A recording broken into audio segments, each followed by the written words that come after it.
بسم اللہ الرحمن الرحیم۔ السلام علیکم سامعین۔ کہانی کا نام سانسوں کی مالا، مصنف علی حسنین تابش، صداکار مجید احمد جئی۔ عشق، جنون اور محبت ایسے احساسات کا نام ہے جو کہ انسان کے دل میں بستے ہیں۔ ہاں، یہ الگ بات ٹھہری کہ کچھ ان احساسات کو اجاگر کر دیتے ہیں اور کچھ ان احساسات کو اپنے دل کے کسی ویران گوشے میں دفن کیے رکھتے ہیں۔ یا تو ان میں احساسات کو محسوس کرنے کی صلاحیت نہیں ہوتی یا وہ اس جہان فانی سے بیزار ہوتے ہیں۔ زندگی کتنی خوبصورت لگتی ہے جب انسان کو اس کا من چاہ ہم سفر مل جائے اور ہاتھوں میں ہاتھ ڈالے اس کے سنگ پیار کے حسین راہوں پر چلتا رہے اور عمر یوں ہی گزر جائے۔ محبت ایسے ہی احساسات کا نام ہے جو انسان کی ساری حقیقت کو بدل ڈالتی ہے۔ اہل خلوت اہل محفل بن جاتے ہیں، ان کے چہرے پر تازگی اور زندگی گزارنے کے اثرات بخوبی دیکھے جا سکتے ہیں۔ محبت کی حسین وادیوں میں جہاں مہک دیتے چہچہاتے پھول اور کلیاں ہواؤں میں لہلاتے جھومتے گاتے ہیں، وہاں پر کانٹے بھی اپنی حیثیت، اپنے وجود کا احساس گاہے بگاہے دلاتے رہتے ہیں۔ زندگی میں نشیب و فراز آتے رہتے ہیں، کہیں حسین وادیاں پھولوں کی سیج اور کہیں اس قدر خاردار راستے کے ہجر کی تلخیاں ایک ہی شکار کی مانند انسان کے جذبات، احساسات اس کی خواہشوں کا شکار ہو جاتا ہے، اس کا خون ہو جاتا ہے۔ ایسے مواقع پر زندگی گلزار نہیں بلکہ ایک تپتا صحرا لگنے لگتی ہے، جہاں دور دور تک سورج کی تپش آسمان سے گرتے انگاروں کے سوا کچھ دکھائی نہ دے۔ یہ امتحان محبت ہی تو ہے جسے پاس کرنے کے بعد، مشکلات کو جھیلنے کے بعد اپنا من چاہ محبوب، وہ پریمی جس نے ایک لمبے عرصے تک ان مشکلات کو جھیلا ہو، تو اس کے لیے اپنے محبوب کا وصل تو ایسا ہی ہوگا کہ جیسے ایک مسافر جو دنیا سے کوچ کرنے کی تیاری میں ہو اور اس سے اللہ تعالیٰ کی جانب سے ایک نئی زندگی عطا کر دی گئی ہو۔ ایسی زندگی کہ جسے ہم زندگی گلزار ہے کا نام دیں تو اس سے اور کیا بہترین ہوگا۔ محبت قربانی مانگتی ہے، ظالم معاشرہ اہل محبت کو جینے نہیں دیتا، ایک ساتھ رہنے دو دلوں کا ملن اس زمانے کو نہیں باتا۔ یہ زمانہ کب کسی کے وصل پر راضی ہوتا ہے؟ ہجر و فراق کے تلخ جام یہ اہل محبت کو تحفے کے طور پر عطا کرتا ہے، نہ جانے کیوں۔ کیا اس معاشرے میں بسنے والے لوگوں کے سینے میں دل نہیں دھڑکتا؟ کیا انہیں کبھی کسی سے محبت نہیں ہوتی؟ کیا اس کے دل میں کسی کے لیے جذبات نہیں؟ لازمی تو نہیں محبت ایک حسینہ سے ہی ہو، ارے محبت تو اللہ سے ہو سکتی ہے، محبت تو رسول اللہ صلی اللہ علیہ وآلہ وسلم سے ہو سکتی ہے، جن کے بنا تو ہم اس دنیا میں اور آخرت میں ادھورے ہیں۔ دنیا میں سب سے بڑھ کر محبت کا حق رکھنے والی دو ہستیاں ہوتی ہیں، ماں اور باپ۔ ان ہستیوں سے محبت بلکہ بے لوث محبت ہوتی ہے، جس کا اجر آپ کو اپنی اولاد کی صورت میں ملتا ہے۔ آج والدین کی قدر، ان کی فرما برداری آپ کے مستقبل روشن ہونے کی ایک اہم کڑی ہے اور اس امتحان کو پاس کرنا آپ کا فرض ہے۔ حجاب اور تیمور ایک اچھے گھرانے سے تعلق رکھتے تھے، دونوں ایک دوسرے کے کزن تھے۔ شروع سے ہی ان کے گھر والوں میں اتفاق تھا، یہ سب ایک ہی حویلی میں رہا کرتے تھے۔ حجاب بہت خوبصورت اور اپنے گھر میں بزرگوں کی جان تھی، ہر کوئی اس سے بہت پیار کرتا تھا۔ حجاب اور تیمور اکٹھے اسکول جاتے اور اکٹھے ہی ہوم ورک کیا کرتے تھے۔ ان دونوں میں اکثر لڑائی کا ہونا معمولی بات تھی۔ مزے کی بات یہ کہ دونوں ایک دوسرے کے بنا ایک پل بھی نہیں رہ سکتے تھے۔ ان کی ان میٹھی میٹھی لڑائیوں اور شرارتوں سے دادا جان بے حد خوش تھے اور لطف اندوز ہوتے تھے۔ یہ دونوں ہی سب کی آنکھوں کا تارا تھے۔ وقت کے ساتھ ساتھ دونوں عہد شباب کی دہلیز پر قدم رکھنے لگے۔ اب حجاب میں کچھ سنجیدگی آ چکی تھی، کیونکہ ایک جوان دوشیزہ کی شرم و حیا ہی اس کا سب سے بڑا زیور ہوتا ہے، لیکن تیمور ویسا ہی رہا۔ اس کی طبیعت میں کچھ تبدیلی نہ ہوئی اور نہ ہی اس کی شرارتیں کم ہوئیں۔ وہ آج بھی ویسا ہی شرارتی ہے جیسے بچپن میں ہوا کرتا تھا۔ اس کی شرارتوں سے اکثر تنگ آ کر حجاب اپنے نانا جان سے اس کی شکایت کرتی اور اس کے کان کھنچواتی تھی، مگر تیمور میاں تھے کہ اپنی حرکتوں سے باز نہیں آتے تھے۔ وقت احساسات، امنگوں، امیدوں، خواہشوں اور حسرتوں کو پیروں تلے رونتا ہوا اپنی راہ پر گامزن رہا۔ حجاب اور تیمور ایک دوسرے کی جان تھے، دونوں کا ایک دوسرے کے بنا ایک پل بھی گزارا نہ تھا۔ اب تعلیمی سرگرمیوں میں بھی ان کا مقابلہ ہوتا تھا، دونوں ہی خوب دل لگا کر پڑھائی کرتے اور ایک دوسرے سے آگے نکلنے کی کوشش کرتے تھے۔ ان کی لڑائیاں آج بھی بچپن کی طرح عروج پر تھی، لیکن اگر تیمور کے امتحان میں نمبر کم ہوتے تو حجاب کو فکر ضرور لاحق ہوتی، اور اگر حجاب کے نمبر کم ہوتے تو تیمور کے چہرے کی تمام رونق اس سے روک کر کوسوں دور جا بستی۔ دن گزرتے گئے اور دونوں یونیورسٹی جانے لگے۔ محبت تو اللہ تعالیٰ کی ایک ایسی نعمت ہے جو بنا پوچھے ہی دل کے کسی گوشے میں چپکے سے آ کر اپنی محفل جما لیتی ہے۔ دل کے حسین وادیوں میں کھلے گلابوں کے پھول کسی کے حسن، کسی کے پیار، کسی کی چاہت کے گیت گانے لگتے ہیں، اور ان پر پڑی شبنم کی بوندیں سورج کی کرنوں سے چمک رہی ہوتی ہیں، جیسے کسی ہیرے پر سورج کی کرن پڑے تو وہ چمک اٹھتا ہے۔ جب گلستان چڑیوں کی نازک سی پیاری پیاری آوازوں سے مہکتا ہے جو کہ اپنے خالق کی حمد و ثنا بیان کر رہی ہوتی ہیں، یہی چند حسین منظر ہوتے ہیں۔ جب انسان کو محبت ہو جائے تو یہ سارا جہاں، اس کائنات کی ہر چیز بھلی لگنے لگتی ہے۔ ہر شے میں اپنا محبوب نظر آئے، اپنا ہم سفر جس سے آپ دل و جان سے اپنا کہہ چکے ہوں، جس کے ساتھ جینے اور مرنے کی قسمیں کھا چکے ہوں، ہر وقت اس کی یاد ستاتی رہے، اس کا خیال آتے ہی آپ کے دل کے تار بجنے لگے، اور پھر اسی طرح آپ اپنے دل کے موسم کو خوشگوار محسوس کرنے لگے۔ ہر وقت آپ کے ذہن پر اسی کا بھوت سوار رہے، اٹھتے بیٹھتے ہر وقت آپ کو بس اسی کا خیال آئے اور ہر شے میں اسی کا عکس نظر آئے۔ ایسے جذبات، ایسے احساسات لے کر انسان اپنے آپ کو محبت کی ایسی حسین وادیوں میں پانے لگتا ہے کہ جیسے وہ اپنے محبوب کے سنگ ہمیشہ سے ہی یہیں اس حسین وادیوں کی سیر کر رہا ہے، اور یہیں پر ان حسین لمحات میں ہی زندگی تھم کے رہ جائے۔ گھڑی کی چلتی سوئیاں رک جائیں، دریاؤں سمندروں کا پانی جو رواں دواں ہے منجمد ہو جائے، تو ایسے لمحات ہی رہے کہ انسان اپنے محبوب کے ہاتھوں میں ہاتھ ڈالے، وادی محبت کی سیر کرتا رہے، اسے کسی قسم کی کوئی فکر نہ رہے۔ کچھ ایسی ہی ہوتی ہے یہ محبت، نہ جانے کیوں نہیں نبھا پاتے لوگ محبت۔ محبت کرنا آسان کام نہیں، بس چند محبت بھرے الفاظ کہہ ڈالنے سے محبت کا دعویٰ کرنے سے محبت نہیں ہوتی۔ محبت میں تو اپنا تن من دھن سبھی کچھ قربان کر دینا پڑے تو دریغ نہ کرے، اور اسی طرح محبت کا فلسفہ تو بہت اونچا ہے، اور ہزاروں پریمیوں میں سے مشکل سے چند لوگ اس کو سمجھ پائے ہوں گے، ورنہ تو آج محبت نیلام ہو چکی ہے۔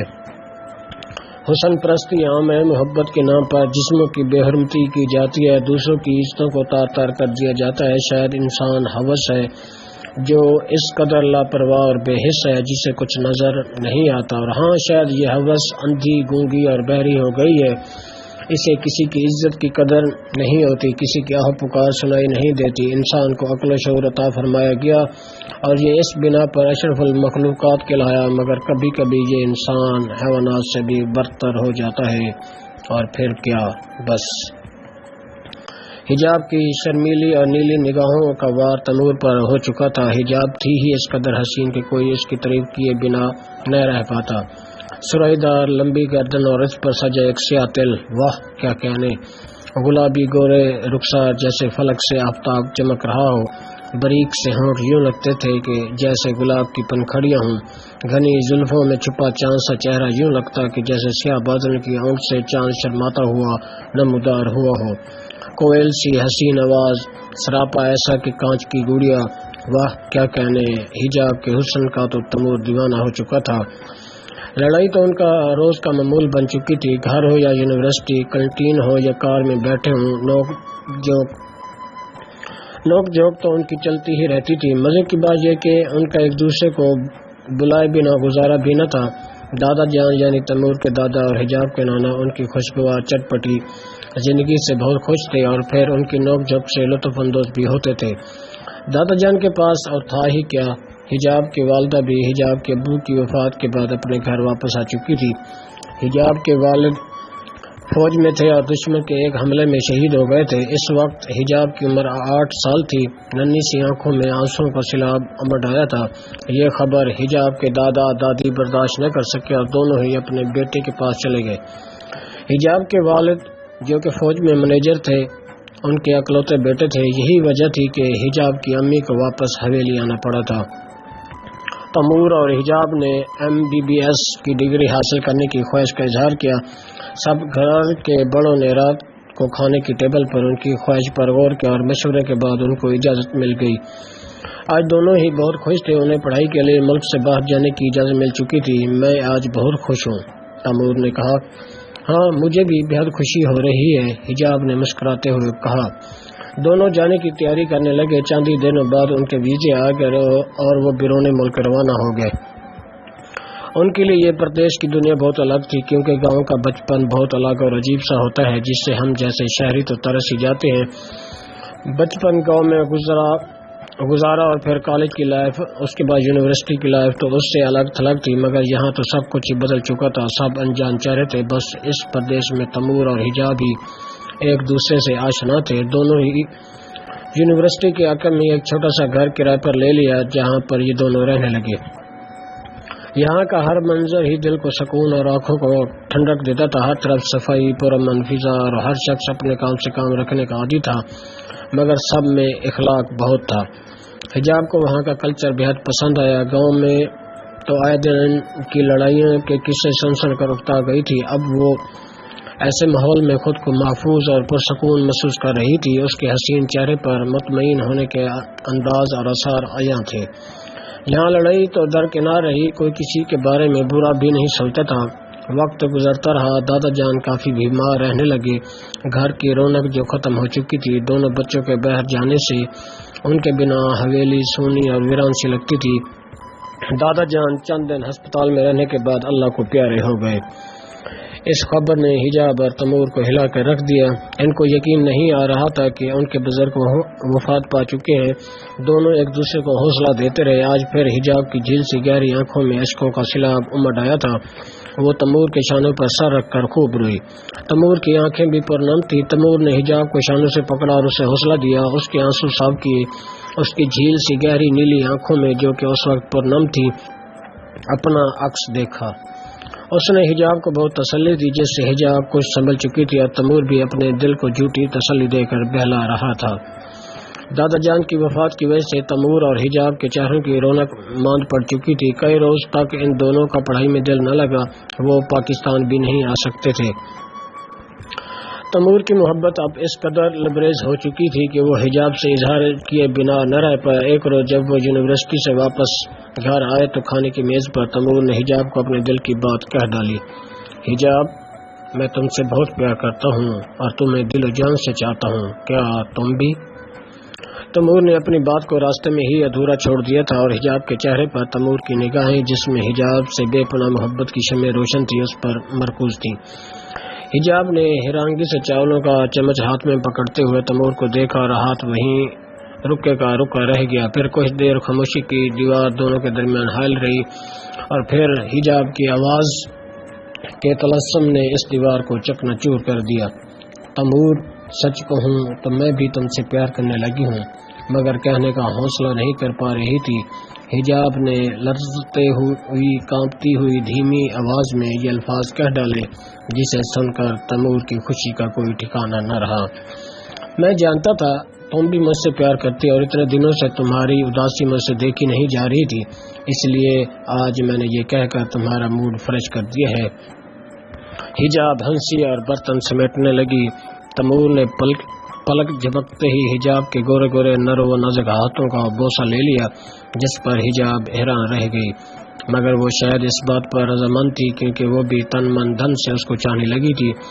ادھر دادا جان کی وفات کے بعد جائیداد کا مسئلہ کھڑا ہو گیا تھا، جس کی بنا پر لڑائی جھگڑے کی نوبت آ چکی تھی اور حالات دن بدن پیچیدہ سے پیچیدہ ہوتے چلے گئے۔ آخرکار دونوں گھرانوں میں علیحدگی ہو گئی۔ تیمور کے ابا نے یہ سارا فساد برپا کر رکھا تھا اور وہی اس فساد کی جڑ تھے۔ ان کو بس دولت کا ہی لالچ تھا۔ تیمور اور حجاب کی پریم سے بھرپور زندگی میں ان کے خاندان والے کباب میں ہڈی کا کام سر انجام دے رہے تھے۔ حجاب کے نام جو جائیداد تھی وہ اس کی اکلوتی وارث تھی اور تیمور کے والد یعنی حجاب کے ماموں اس کی جائیداد سے بھرپور فائدہ اٹھانا چاہتے تھے، مگر حجاب کی امی اپنے بھائی کے ارادوں سے آشنا ہو چکی تھی۔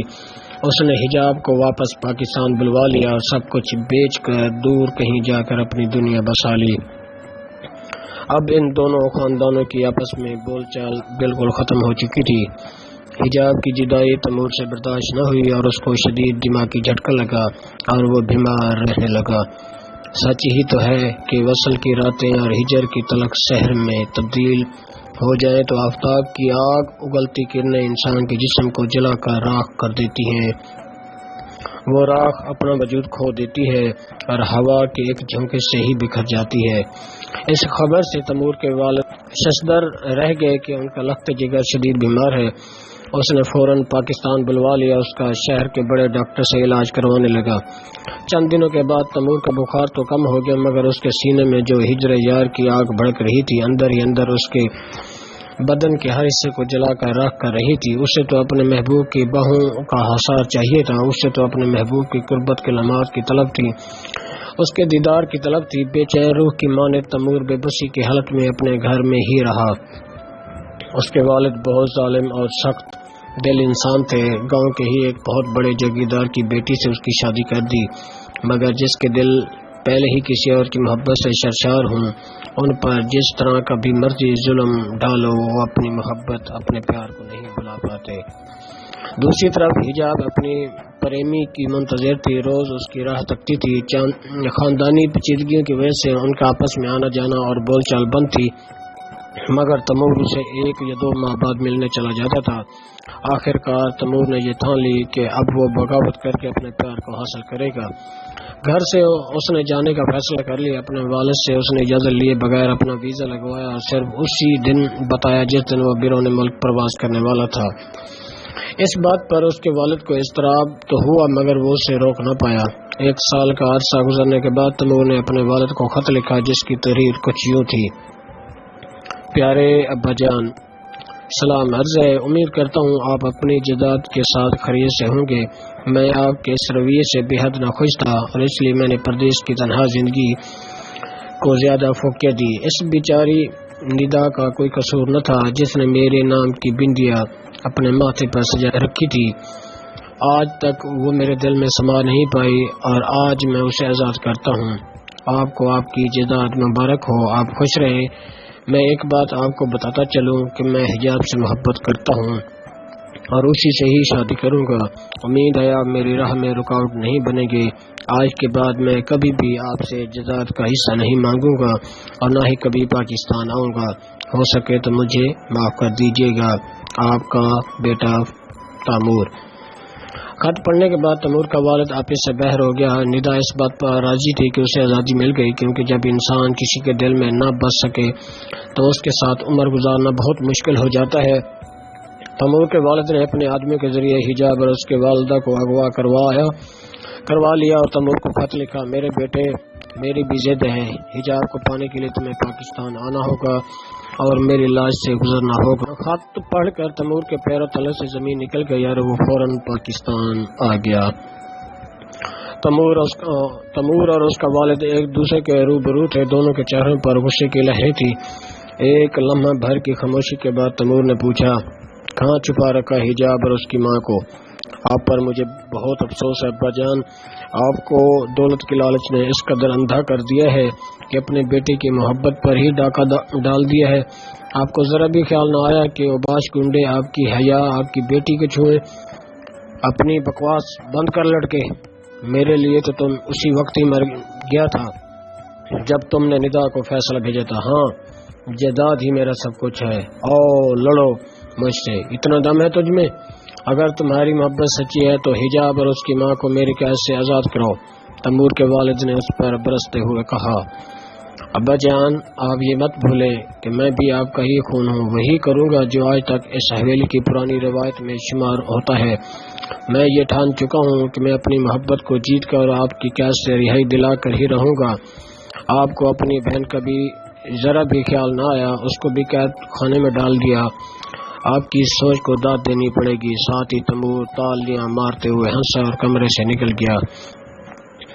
اس کے دماغ میں ایک طوفان برپا تھا، اس کو چہار اطراف کی چیزیں گھومتی ہوئی دکھائی دے رہی تھی، اس کی سمجھ میں نہیں آ رہا تھا کہ وہ آخر کیا کرے۔ اس واقعے کو 2 دن گزرنے کو تھے اور تیمور کے دل میں انتقام اور بدلے کی آگ بھڑک رہی تھی۔ حجاب اور اس کی ماں کی فکر، جو کہ اس کی پھوپھی بھی تھی، رات کافی گزر چکی تھی اور ہنس چھایا ہوا سناٹا تیمور کو دیوانہ بنا رہا تھا۔ اس کی سماعتوں سے یہ الفاظ بار بار ٹکرا کر اسے تنگ کر رہے تھے: کہ آؤ آؤ کرو مجھ سے مقابلہ اور بچا لو حجاب اور اس کی ماں کو۔ چند لمحوں کے بعد تیمور اس گرداب سے باہر نکلا۔ اس کی آنکھوں کی چمک میں اضافہ ہوا جیسے کسی پیاسے کو کنواں مل گیا ہو، صدیوں سے بھٹکے راہی کو اس کی منزل مل گئی ہو۔ اس نے سامنے میز پر پڑا ہوا موبائل فون اٹھایا اور نمبر ڈائل کرنے لگا۔ دوسری طرف سے اس کے والد کا ایک ملازم، جسے ایک وفادار ملازم کہا جائے تو غلط نہ ہوگا۔ ہاں کرمو کیسا ہے؟ تیمور نے کرمو کو فون پر مخاطب کرتے ہوئے سوال کیا۔ جی میرے چھوٹے سرکار، آپ کی مہربانی ہے۔ اچھا تو اس وقت کہاں ہے؟ جی حضور حکم کرے میں ابھی حاضر ہو جاتا ہوں، کرمو نے سہمی ہوئی آواز میں کہا۔ ہاں جلدی آؤ، پرانی حویلی میں تم سے ایک ضروری کام ہے، تیمور نے کرمو سے سخت لہجے میں بات کرتے ہوئے کہا۔ رات کا 1 بج چکا تھا۔ تیمور اپنی گاڑی نکال کر پرانی حویلی کی طرف روانہ ہو گیا۔ اسلحے سے لیس 2 ملازم اس کے ساتھ تھے۔ چند منٹوں کی مسافت کے بعد گاؤں سے باہر ایک ویران راستے پر گاڑی دوڑ رہی تھی۔ چند ہی لمحہ بعد وہ پرانی حویلی پہنچ گئے، جہاں پہلے سے ہی موجود کرمو اپنے بندوں کے ساتھ تیمور کا منتظر تھا۔ سلام سائیں۔ ہاں میں ٹھیک ہوں، اندر چلو، تیمور نے کہا اور اس کے پیچھے سب حویلی میں داخل ہو گئے۔ ویران حویلی میں چمگادڑوں کے سوا ہر طرف جالے ہی جالے اور گرد و غبار نظر آ رہا تھا۔ ہر طرف پھیلا سناٹا کھانے کو دوڑ رہا تھا۔ جی سائیں، کیسے یاد فرمایا؟ کرمو نے تیمور کو مخاطب کرتے ہوئے کہا۔ ہاں تم باقی سب باہر چلو۔ تمام ملازم باہر چلے گئے۔ کرمو بیٹھا رہا۔ تم جانتے ہو کہ والد صاحب نے کتنا بڑا قدم اٹھایا ہے؟ نہیں سرکار۔ اتنے بھولے مت بنو ورنہ ابھی زمین میں گاڑ دوں گا۔ رحم چھوٹے سرکار رحم، میں ابھی سب کچھ بتاتا ہوں۔ ہاں بولو، تیمور نے کہا۔ سائیں، بڑے سائیں نے یہ کام صدیق اور صدی سے کروایا تھا، اور میں یہ نہیں جانتا کہ حجاب بی بی اور اس کی والدہ کو کہاں رکھا گیا ہے، مگر اتنا میں ضرور جانتا ہوں کہ صدی کو یہ سب معلوم ہے۔ کرمو نے سہمی ہوئی آواز میں تیمور کے قدموں میں گرتے ہوئے کہا۔ کرمو تم ابھی صدی کو یہاں بلو۔ ارے لالی اندر آ ذرا، کرمو نے آواز دی اور لالی اپنی رائفل سنبھالے ہوئے کمرے کے اندر داخل ہوا۔ حکم سرکار۔ جاؤ صدی کو فوراً یہاں لے کر آؤ، چھوٹے سائیں کا حکم ہے۔ کرمو نے لالی کو روانہ کر دیا تھا۔ ہاں صدی جلدی بتاؤ، حجاب اور اس کے والد کو بڑے سائیں نے کہاں قید کر رکھا ہے؟ جی چھوٹے سائیں، جان بخشی کی جائے تو، صدی نے لرزتے ہوئے کہا۔ جلدی بتا۔ چھوٹے سائیں، کالے باغ میں جو تہ خانہ ہے اس میں سے ایک خفیہ سڑک سرنگ میں سے ہوتی ہوئی ایک پرانے قید خانے کی طرف جاتی ہے، جو یہاں سے 3 گھنٹے کی مسافت کے بعد بڑے سائیں کے فارم ہاؤس تک کی پچھلی طرف واقع ہے، اور اس کا آج تک میرے علاوہ کسی دوسرے ملازم کو پتہ نہیں ہے۔ ہاں اب تیرا کام یہ ہے کہ تو مجھے وہاں پر لے چل، ورنہ تجھے اور تیرے گھر والوں کو زندہ جلوا دوں گا۔ تیمور کا لہجہ آتش زدہ تھا اور وہ جلدی سے اٹھا اور باہر کو جانے لگا۔ لیکن حضور، بڑے سائیں، صدی بات کرتے کرتے روک گیا۔ بھاڑ میں گئے بڑے سائیں، تمہیں اپنی جان پیاری ہے تو چلو ورنہ، تیمور نے اسے پاؤں کی ٹھوکر لگاتے ہوئے کہا۔ باہر آ کر سب نے اپنی اپنی گاڑیاں سٹارٹ کی اور کالے باغ کی طرف روانہ ہو گئے۔ جلدی کھولو لاک، تیمور نے لالی کو صدی سے چابی لے کر دروازے کا لاک کھولنے کو کہا۔ جی حضور، ابھی کھول دیتا ہوں۔ یہ دروازہ طے خانے کی سیڑھیوں کا تھا۔ لاک کھولنے کے بعد سب اس میں داخل ہوئے اور سیڑھیاں اترنے لگے۔ لالی، صدی، کرمو اور تیمور نے صرف 3 لوگوں کو اپنے ساتھ لیا اور باقی کے ملازموں کو واپس آنے تک یہیں رکنے کا حکم صادر کیا۔ طے خانہ کافی پرانا اور بڑا تھا۔ کچھ دیر چلنے کے بعد تیمور نے کہا، ابھی کتنا اور پیدل چلنا ہوگا؟ چھوٹے سائیں، ابھی چند منٹ اور پیدل چلنے کے بعد سیڑھیاں آئیں گی جن سے نیچے اتر کر سامنے سڑک شروع ہو جاتی ہے۔ وہاں پر 3 گاڑیاں موجود ہیں جن کے ذریعے ہم فارم ہاؤس تک جائیں گے۔ صدی نے تیمور کو تمام حالات سے آگاہ کیا اور پھر چند لمحوں کے بعد یہ سب سیڑھیاں اترنے لگے۔ تیمور، صدی اور کرمو ایک گاڑی میں اور باقی آدمی دوسری گاڑی میں بیٹھ گئے۔ پھر گاڑیاں اپنی منزل کی طرف روانہ ہو گئی۔ 3 گھنٹے کے بعد وہ فارم ہاؤس کے طے خانے کے دروازے تک پہنچ چکے تھے۔ سورج کی کرنیں بھی انگڑائی لے چکی تھی اور ہلکا ہلکا سا اندھیرا رہ گیا تھا، جبکہ پاس تو کافی روشنی ہو چکی تھی۔ سب اپنی گاڑیوں میں سے نیچے اترے اور سیڑھیاں چڑھنے لگے جو کہ سیدھی فارم ہاؤس کے طے خانے میں جا کر کھلتی تھی۔ جب سارے دوسرے طے خانے میں پہنچے تو اس کے دروازے پر 2 گارڈز جو کہ حجاب اور اس کی ماں کی نگرانی کر رہے تھے، پہلے تو انہوں نے لالی کو دیکھ کر فائرنگ شروع کر دی، مگر جب تیمور نے ان کی آواز لگائی اور کہا، رک جاؤ منحوس کی اولاد، یہ میرے آدمی ہیں، ان کو میں اپنے ساتھ لایا ہوں۔ تمور کے کہنے پر ان گارڈز نے فائرنگ فوراً بند کر دی اور تمور کے قدموں میں آ کر گر گئے۔ چھوٹے سائیں آپ یہاں کیسے؟ تمور نے بنا کچھ کہے ان دونوں کو لالی سے کہہ کر مروا دیا۔ تمور نے کرمو، لالی اور سدی کو ان کی لاشوں کو ٹھکانے لگانے کا کہا اور خود دروازہ کھول کر اندر چلا گیا، جہاں پر حجاب اور اس کی ماں کو رسیوں سے باندھا ہوا تھا۔ ایک مرتبہ تو یہ منظر دیکھ کر تمور کی روح تک کانپ گئی، مگر وہ اپنے غصے پر قابو پاتے ہوئے حجاب اور اس کی ماں کے پاس گیا، ان کی رسیاں کھولنے لگا۔ رسیاں کھولنے کے بعد حجاب کی ماں کے گلے لگ کر رونے لگا۔ رو مت میرے بچے، اللہ تعالیٰ تمہیں سلامت رکھے، تم نے آج ہمیں یہاں سے آزاد کروا کر اپنے ہونے کا ثبوت دیا ہے۔ حجاب سے تمہاری محبت سچی ہے، آج اس بات کا مجھے ثبوت مل گیا، خدا تمہیں سلامت رکھے۔ نہیں پھپھو، یہ تو میرا فرض تھا اور حجاب میری محبت ہے، تمور نے حجاب کی طرف دیکھتے ہوئے کہا۔ اس کی آنکھیں پرنم تھیں۔ حجاب سہمی ہوئی نظروں سے تمور کا شکریہ ادا کر رہی تھی۔ اس واقعے کی خبر بڑے سائیں کو ہو چکی تھی۔ تمور وہاں سے حجاب اور اس کی ماں کو لے کر فرار ہو گیا۔ جب تک بڑے سائیں کے بندے وہاں پہنچتے تب تک تمور وہاں سے نکلنے میں کامیاب ہو چکا تھا۔ باہر سڑک پر تمور کا دوست گاڑی لیے ان کا منتظر تھا، جس کو تمور نے پہلے ہی سے تیار کر رکھا تھا۔ اس ساری کارروائی میں اس کا بھی بڑا اہم کردار تھا۔ ان تینوں کے ٹکٹ پہلے ہی سے اوکے کروائے ہوئے تھے۔ اسی دوست کے ساتھ وہ شہر ایئرپورٹ تک پہنچے اور بیرون ملک روانہ ہو گئے۔ تمور کے اس طرح غائب ہونے پر اور حجاب اور اس کی ماں کی رہائی پر تمور کے والد کا غصہ اپنے عروج پر تھا۔ اس نے اپنے آدمیوں کو یہ حکم دیا کہ گاؤں کا، شہر کا چپا چپا چھان مارو اور تمور کے ساتھ ساتھ حجاب اور اس کی ماں بچ کر کہیں جانے نہ پائے۔ مجھے ہر حال میں زندہ چاہیے، مگر اللہ تعالیٰ کو جو منظور ہوتا ہے وہی ہوتا ہے۔ تمور، حجاب اور اس کی ماں سب خیریت سے دوسرے ملک پہنچ چکے تھے۔ آخر سچی محبت رنگ لائی، حجاب اور تمور کا ملن ہو گیا۔ جب تمور نے اپنے والد کو فون کر کے بتایا کہ میں، حجاب اور اس کی ماں باہر کے ملک میں ہے اور میں نے حجاب سے شادی بھی کر لی ہے، تو یہ خبر سن کر اس کے والد کو ہارٹ اٹیک ہوا اور وہ اس صدمے کو برداشت نہ کر سکا اور یوں اپنے خالق کی حقیقی سے جا ملا۔ دولت کا لالچ انسان کو اس دنیا میں بھی اور آخرت میں بھی رسوا کر دیتا ہے۔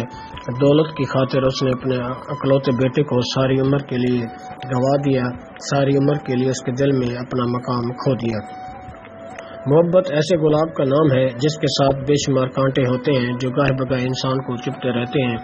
خاطردار راستوں پر چل کر محبت حاصل کی جاتی ہے اور ایسی محبت کو حاصل کرنے کے بعد اس کے ساتھ ساتھ پورا جیون نبھانا ایک عجیب سی حسین لذت فراہم کرتا ہے۔ جب سانسوں کی مالا دو پریمیوں کو پناہ دی جائے تو سانسوں کی مالا اس قدر مضبوط ہو جاتی ہے کہ انسان کی تڑپ، احساسات، جذبات کی وہ ترجمان بن جاتی ہے جس کے ذریعے وہ اپنے محبوب کا عمر بھر قرب حاصل کرتا رہتا ہے۔ ایسا ہی کچھ حجاب اور تمور کے ساتھ تھا۔ دونوں کی زندگی اس قدر خوشیاں آئیں کہ دونوں کی ماؤں نے شکرانے کے نفل ادا کیے۔ دونوں پریمیوں کی شادی کے 2 سال بعد قدرت نے انہیں چاند سے بیٹے سے نوازا۔